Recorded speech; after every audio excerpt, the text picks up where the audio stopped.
So hello guys, welcome to our channel study tech. So guys, आज के इस video में हम कवर करने वाला है साइंस का चैप्टर 1, जिसका नाम है nutrition in plants from Cambridge university science voyage class 7। So guys, हमने पढ़ लिया था। हमने कल प्लांट के न्यूट्रिशन पढ़े थे, उसके टाइप। हमने न्यूट्रिशन प्लांट पढ़ा था। हमने ऑटोट्रॉफिक मोड ऑफ न्यूट्रिशन पढ़ा था। हमने फोटोसिंथेसिस का फॉर्मूला पढ़ा था। हमने पूरे प्लांट का बेसिक स्ट्रक्चर पढ़ा था। हमने प्लांट सेल को पढ़ा था और क्लोरोप्लास्ट को पढ़ा था। ओके, और आज हमको स्टार्ट करना है कंडीशन नेसेसरी फॉर फोटोसिंथेसिस से, जो मैंने कल कह दिया था कि हम आगे ये करने वाले हैं। तो आज की वीडियो में बहुत ज़्यादा मज़ा आने वाला है। एंड तक बने रहिए, आपको सब कुछ समझ आ जाएगा। तो let's get started. First thing is chlorophyll. It is the green pigment present in the leaves of the plants. This pigment is located in the chloroplast in plant cell that we have discussed yesterday.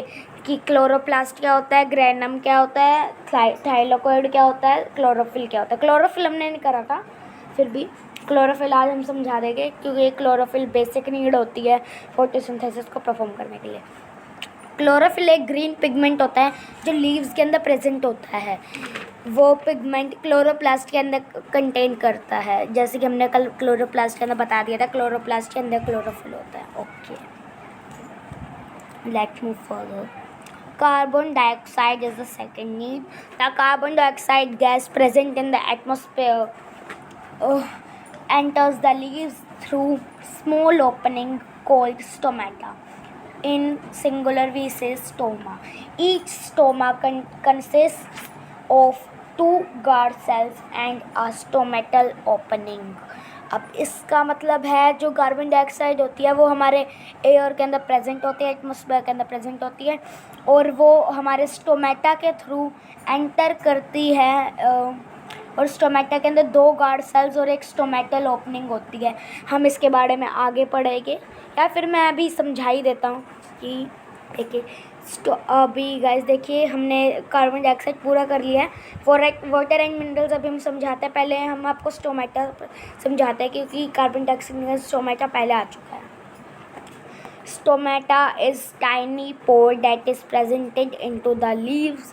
Stomata tiny pores होते हैं जो leaves के अंदर present होते हैं। In singular we say stomata stoma in every stomata. Okay, देखिए अब picture के अंदर आप देख सकते हैं, स्टोमेटा की पिक्चर दिखा रखी है। वो लीव्स के अंदर प्रेजेंट होता है छोटे छोटे से। There is 2 guard cells and stomatal opening. देखिए स्टोमेटल एपेच्यूर और स्टोमेटल ओपनिंग एक ही होता है, ठीक है। आप फोटो के अंदर देख सकते हैं, लेबल्ड है। और क्लोरोप्लास्ट देखिए, ये रे 2 क्लोरोप्लास्ट. आउटर वॉल हमारे में नहीं है, एडिमेंट्री सेल्स नहीं है हमारे में, गार्ड सेल्स देखिए ये रहे. Okay, it allows the gas to enter the stomata. Stomata का बेसिक काम ये होता है, वो अपने अंदर कार्बन डाइऑक्साइड और ऑक्सीजन ये सारे लेने में हेल्प करती है. Okay, let's move on water and minerals. Water and minerals. The roots of plants absorb water from soil and transport it to the other parts through a network of tubes called xylem. जो plants की roots होती है वो सारे पानी को अपने अंदर एब्जॉर्ब कर लेती है और सारी जगह पे ट्रांसपोर्ट कर देते हैं एक पाइप के थ्रू, जिसका नाम है जाइलम. जाइलम इस नेटवर्क या फिर पाइप जो आप कहना चाहते हो वो. Carbon dioxide combines with water in the reaction to produce the food that is glucose. जब कार्बन डाइऑक्साइड और वाटर एक साथ मिलते हैं, एक रिएक्शन होता है जिससे ग्लूकोज बनता है. ग्लूकोज अलोंग ऑक्सीजन, मतलब ग्लूकोज और ऑक्सीजन बनती है जब कार्बन डाइऑक्साइड और वाटर को मिलाया जाता है. Okay, The food is then transported through special conducting tubes called phloem. देखिए मेन 2 पाइप्स होती है या फिर 2 नेटवर्क्स है, 2 भी कंडक्टिंग ट्यूब्स कह सकते हो, जाइलम और फोलम. फोलम का काम होता है सारे फूड को ट्रांसपोर्ट करना, और जाइलम का काम होता है सारे वाटर और कार्बन डाइऑक्साइड गैसेस को ट्रांसपोर्ट करना. Okay, let's move further. Heterotrophic nutrition. Plants that cannot prepare their 1 second. Plants that cannot prepare their own food and depend on other organisms for their nutrition are known as heterotrophs. जो plants खुद खाना नहीं बना सकते और दूसरे organisms के ऊपर डिपेंड होते हैं, उनको हेटेरोट्रॉप्स कहा जाता है. The mode of nutrition is called heterotrophic nutrition. जो उनका फूड टेकिंग न्यूट्रिशन होता है, फूड टेकिंग मोड होता है, उसका नाम है heterotrophic mode of nutrition. Okay, this type of nutrition can be further categorized into parasitic, insectivorous, saprophytic and symbiotic nutrition. इन सारे हेटेरोट्रॉप के 4 कैटेगरीज होती है. First parasite, second insectivorous, third saprophytic, third symbiotic. Okay, let's move further. अब हम पढ़ने वाले हैं heterotrophic nutrition को डिटेल के अंदर, मतलब सिम्बायोटिक और ये सब क्या होते हैं. फर्स्ट इज़ हमारा parasites. Some plants derive their nutritional requirements from another living organisms. कुछ प्लांट ऐसे भी होते हैं जो अपने सारे न्यूट्रिशंस को दूसरे ऑर्गेनिज्म से लेते हैं. Plants which exhibit this type of nutrition are called parasitic plants. जो प्लांट्स ये सारी चीज़ें करते हैं दूसरों से न्यूट्रिशन लेने की, उनको पैरासिटिक प्लांट्स कहते हैं. पैरासिटिक प्लांट्स लिव इन और on the body of another living plant called the host. Parasitic plants host की बॉडी में रहते हैं. बेसिकली होस्ट वो होता है जिसके ऊपर पैरासाइट अपना अड्डा बना लेता है, कैप्चर कर लेता है जिसको. That provides nourishment to them. Host की बॉडी उसको नरिशमेंट देती है. नरिश का मतलब उसको न्यूट्रिएंट्स और सारी चीज़ें प्रोवाइड करती रहती है. Parasitic plants penetrate the host plants conductive system. जो पैरासिटिक प्लांट होता है वो होस्ट प्लांट के कंडक्टिव सिस्टम को कंट्रोल करता है, लाइक साइलम और फोलम को. वो दोनों ट्यूब्स को कंट्रोल करके अपने अंदर जोड़ लेते हैं जिससे उसको वाटर और वो सब मिलता रहे. Okay, they are capable of absorbing water and nutrients from the host plant. वो कैपेबल होते हैं, मतलब उनके पास ऐसी टेक्निक होती है जिससे वो सारे के सारे फूड और वाटर को अपने अंदर एब्जॉर्ब कर लेते हैं और उनकी मॉडिफाइड रूट्स की थ्रू, जिसका नाम है haustoria. Okay, the hole from the host. Cuscuta is a yellowish plant that is found intertwined on the green plants. जो कैक्यूटा है वो एक येलो कलर का प्लांट है जो इंटरवेंड ग्रीन प्लांट्स के अंदर पाया जाता है. Dodder, Australian Christmas tree, dwarf mistletoe and corpse flower are the some example of parasitic plant. जो dodder, Australian Christmas tree, dwarf mistletoe and corpse flower है वो सारे पैरासिटिक प्लांट्स के एक एग्जाम्पल है. Okay, in a parasitic relationship only parasitic plant is benefited. You all know parasitic relationship जो parasites किसी को कैप्चर कर लेता है, सिर्फ parasites को फ़ायदा होता है, जबकि जो host होता है उसको नुकसान होता है क्योंकि वो उसकी जो ग्रोथ होती है उसको स्लो कर देता है और उनको बिल्कुल ख़त्म करने पे आ जाता है. Okay, let's move further. We will move to insectivorous. Some plants grow in soil that is deficient in certain important nutrition such as nitrogen. कुछ प्लांट्स सॉइल के अंदर ग्रो होते हैं पर उनके अंदर कुछ न्यूट्रिशन की कमी होती है, जैसे कि नाइट्रोजन की. इंसेक्टिवरस को नाइट्रोजन की ज़रूरत होती है पर जो उनका सॉइल होता है जहाँ पे इंसेक्टिवरस उगता है वहाँ पे बिल्कुल भी नाइट्रोजन नहीं होता है. These plants feed on insects to meet their nutrition requirement and called insectivorous plants. इनको नाइट्रोजन तो मिल नहीं पाता इसलिए प्लांट्स को खाते हैं अपना नाइट्रोजन की रिक्वायरमेंट को पूरा करने के लिए. Okay, insectivorous plant have special structure to trap the organisms. They are green in color.